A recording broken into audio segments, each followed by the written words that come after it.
আগে কখনোই জানতাম না যে ব্রাহ্মণবাড়িয়ার ভিতরে এত সুন্দর সুন্দর লিচু বাগান আছে। আর সেই বাগান দেখার জন্য আমরা চলে গিয়েছিলাম ব্রাহ্মণবাড়িয়া জেলাতে। আর সেই বাগান দেখানোর জন্য আমাদের আজকে এই ব্লগ। চলেন ভিডিওটা শুরু করা যাক। আসসালামু আলাইকুম বন্ধুরা, কি অবস্থা সবার? আশা করি সকলে ভালো আছেন। আজ ভিডিওর থাম্বনেল দেখে আপনাদের আর বোঝার বাকি নেই যে আমরা কোথায় যাচ্ছি।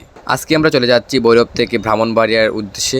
আর সেই ব্রাহ্মণবাড়িয়া যেতে হলে আমাদের ঐতিহ্যবাহী ভৈরবের মেঘনা ব্রিজ পার হয়ে যেতে হবে। বলতে না বলতেই আমরা মেঘনা ব্রিজের টুল প্লাজার কাছে চলে এসেছি। বর্তমান সময়ে বাইকারদের জন্য এই প্লাজাটি উন্মুক্ত করে দেওয়া হয়েছে এবং বাংলাদেশের মধ্যে একই সাথে একই নদীর উপর তিনটি সেতু একসাথে নির্মিত হয়েছে। আর সেটা হচ্ছে মেঘনা নদীর উপর। আর একসঙ্গে নির্মিত তিনটি সেতু দেখতে হলে আপনাকে ভৈরবে আসতে হবে। আর এই সেতুগুলো হচ্ছে বাংলাদেশের বিভিন্ন প্রান্তে যোগাযোগের একটি মাধ্যম।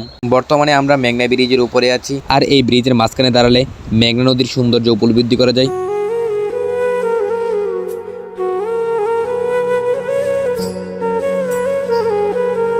বর্তমানে আমরা আশুগঞ্জের মূল পয়েন্টের কাছাকাছি চলে আসছি।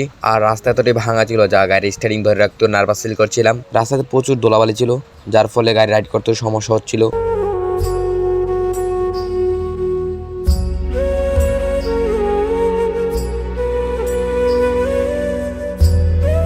কিছুক্ষণ পরে আমরা ব্রাহ্মণবাড়িয়া বিশ্ব রুটে চলে আসি। আর রাস্তাটা মোটামুটি ক্লিয়ার ছিল, যার ফলে বাইক রাইড করতে কিছুটা ভালো লাগছিল।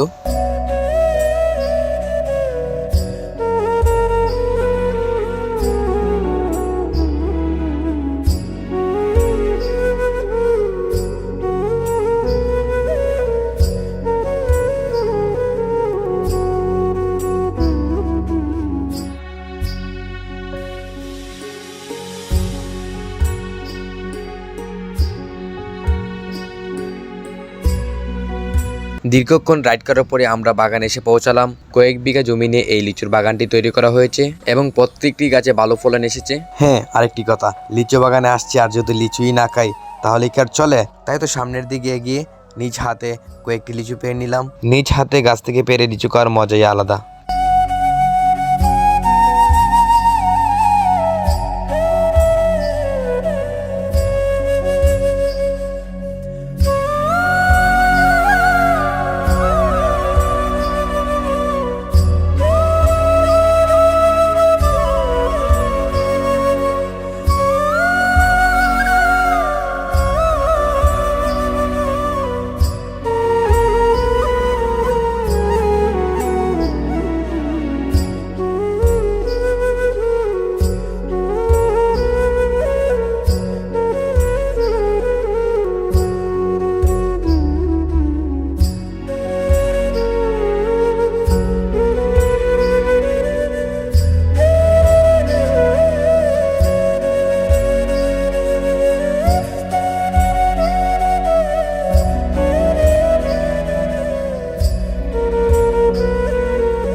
দীর্ঘক্ষণ যাবৎ লিচু বাগানে সময় কাটালাম এবং ভরপুর দুষ্টামি করে নিলাম।